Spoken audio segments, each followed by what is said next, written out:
Hello, everyone, and welcome to a preview of the 2020 Northwood University baseball season. I'm Travis McCurdy, joined by head coach Jake Sabol. And, Coach, this is going to be an interesting year for you guys. You guys lost a lot of pieces off a really good run, but you still got some new pieces, interesting pieces, and some good players coming back. But talk about your thoughts right now as we're approaching the season.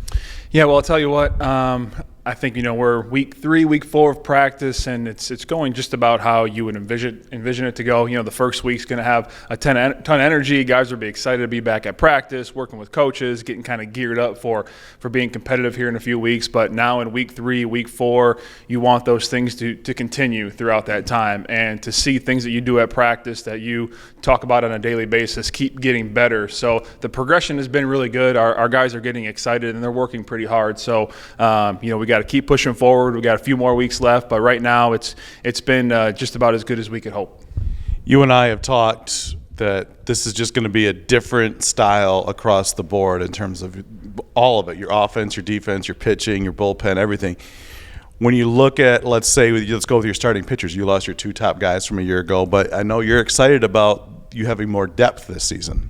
Yeah, it's going to be tough to replace Jake Gross, Max Bain, those guys that we had in the rotation that they threw a ton for us. We counted on them just about every weekend. So the experience that they brought and whatnot is going to be tough to replace, but we've got some guys who we're really excited about. I think, like you mentioned, we are going to be a little bit deeper. I think right now we've got 5, 6, maybe even a 7th guy who we could consider, giving a start to early in the year to kind of see how our rotation shakes out. But of course, getting Zach Kriegel back this year is going to be pretty important. He got banged up towards the end of last year and was one of our guys as a freshman.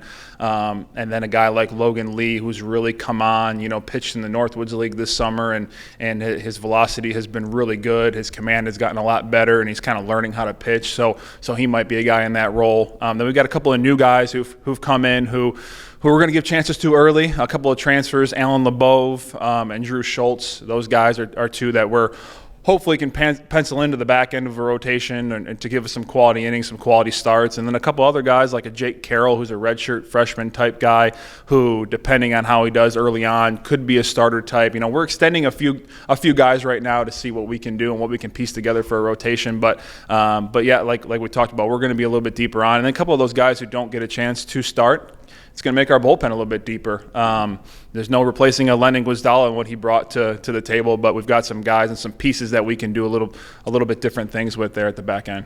Well, that depth was going to be needed on both sides, both on the starters and in the bullpen. And then offensively, we mentioned too that you had a lot of power last year. Guys like Vinsky, Nick Palmer, guys like that really were power hitters. You don't really have that, but you really feel like you have the makings of a good offense, but in a different way. Yeah, you're right. It's going to be a little bit different. I do think we have some guys who can maybe take on some little bit bigger roles and bring some power and some punch to our lineup, but we're going to score runs. Over the course of the year, we're going to score runs a little bit differently. We're going to have more team speed. We're going to have 10, 11, 12 guys that can be in the lineup each and every day, depending on if we're seeing a righty or a lefty. So it is going to be a little bit different, but we've got Cole Brooks still right in the middle, where an all-conference honorable mention guy last year who probably deserved a little bit more. He's going to be probably our mainstay offensive player in the lineup, and then a couple other pieces like a Kyle Ziegler, a 4-year starter, kind of entrenched there. So those guys are going to take on more significant roles, and then we've got some other guys who we hope can bring more of their style of game to our offense. Well, the thing you said, you've got improved depth this year, but it makes some tough choices, and you've got to make some decisions at some spots that are probably going to be really close coming down the wire here.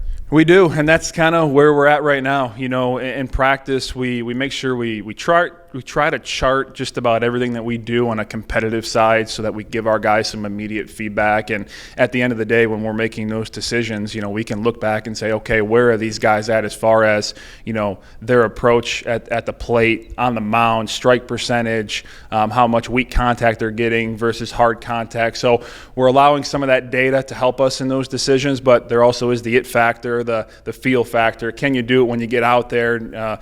Being inside for 4 or 5 weeks is tough. tough. Getting outdoors is going to allow for guys to do different things. So we definitely take that into consideration. But we are deeper in the outfield, especially. We got 5, 6, 7 guys that could probably play on opening day. So we're gonna do some matchup stuff like we've done in the past to kind of let that stuff sort itself out. But we're excited about the group that we have right now, and are looking forward to getting on the field with them. Well, the thing that's also interesting coming into this year is that this is probably as deep as the GLIAC's been in a while. There are some really good teams from nearly top to bottom that it's probably as deep as the league's been in a while.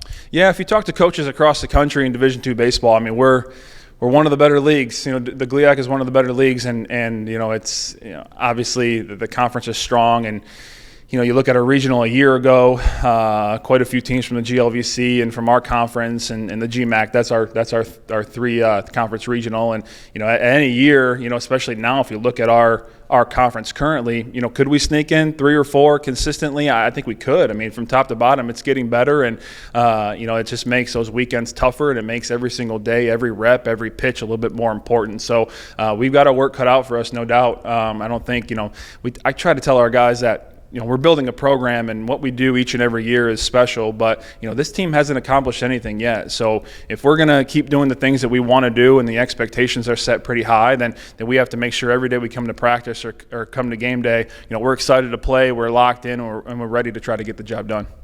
Well, Coach, just a few weeks away now. Should be exciting. Thanks for joining us, and good luck this year. Thanks, Travis, for having me.